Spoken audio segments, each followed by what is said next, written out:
Hello guys, welcome to my channel. ഇന്ന് നമ്മൾ വീണ്ടും അൽഫാമാക്കുന്നതാണ്. ഇപ്പോൾ ഇന്ന് നമുക്ക് കാണാം. ലൈക്ക് ചെയ്യണം.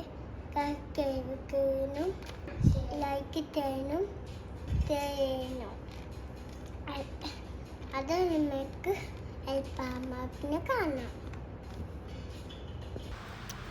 അപ്പം ഇതാ നമ്മൾ അൽഫാമാക്കാൻ തുടങ്ങുന്നുണ്ട്. ആദ്യം മഞ്ഞപ്പൊടി, ഉപ്പ്, കുരുമുളക് സിർക്കിയിട്ടിട്ട് റെസ്റ്റ് ചെയ്യാൻ വെക്കാം. മുളക് ചൂടാക്കിയിട്ട് വെക്കണം. പിന്നെ വലിയ ജീരകവും ചെറിയ ജീരകവും അതേപോലെ ചൂടാക്കിയിട്ട് എടുക്കാം. ജസ്റ്റ് ഒന്ന് ഡ്രൈ ആയാൽ മതി. അതേപോലെ തന്നെ മല്ലിപ്പൊടി ഒന്ന് ചൂടാക്കിയിട്ട് എടുക്കാം. കളർ മാറുന്ന മുമ്പേ എടുക്കണം.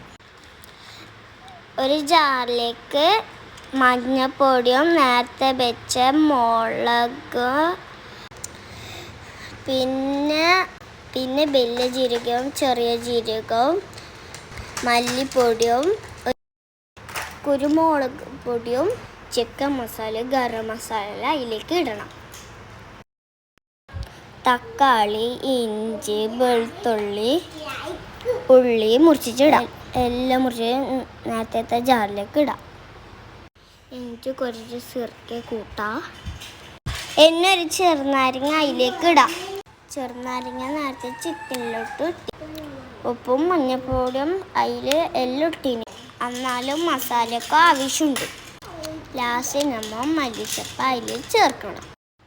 മല്ലിച്ചപ്പ് ഇട്ടിട്ട് മിക്സിയിൽ നല്ലോണം അരക്കണം. എക്സ്ട്രാ വെള്ളമൊന്നും കൂട്ടണ്ട. ഇനി നന്നായിട്ട് അരിക്കാം. ഇപ്പം അതേ കാണേണ്ട പോലെ വേണ്ടത്. അല്ല, വെള്ളം കൂട്ടിയാൽ അത് ലൂസാവും. നമ്മൾ ആക്കിയ മസാല നേരത്തെ വെച്ച ചിക്കനിലോട്ട് അത് മിക്സാക്കാം. നല്ലോണം മിക്സാക്കിയിട്ട് 3 മണിക്കൂർ ഫ്രിഡ്ജിൽ റെസ്റ്റ് ചെയ്യാൻ വെക്കാം. അപ്പോൾ അതിന് മസാല പൊടിച്ചിട്ട് ടേസ്റ്റ് ഉണ്ടാവും. അതിന് ഫ്രിഡ്ജിൽ നിന്ന് എടുത്തിട്ട് ഹെയർ ഫ്രൈയിലിടാം. ഹെയർ ഫ്രൈ ഇല്ലെങ്കിൽ നിങ്ങൾ പേടിക്കേണ്ട. ഫ്രൈ പാനില എന്തെങ്കിലും വെച്ചാൽ മതി. ഇതോടെ നമ്മൾ അടിപൊളി അൽഫാമിയുടെ റെഡി ആയിട്ടുണ്ട്. എല്ലാവർക്കും ഇഷ്ടപ്പെട്ട എന്നെ ഇഷ്ടപ്പെട്ടേക്കാണ്. Bye bye.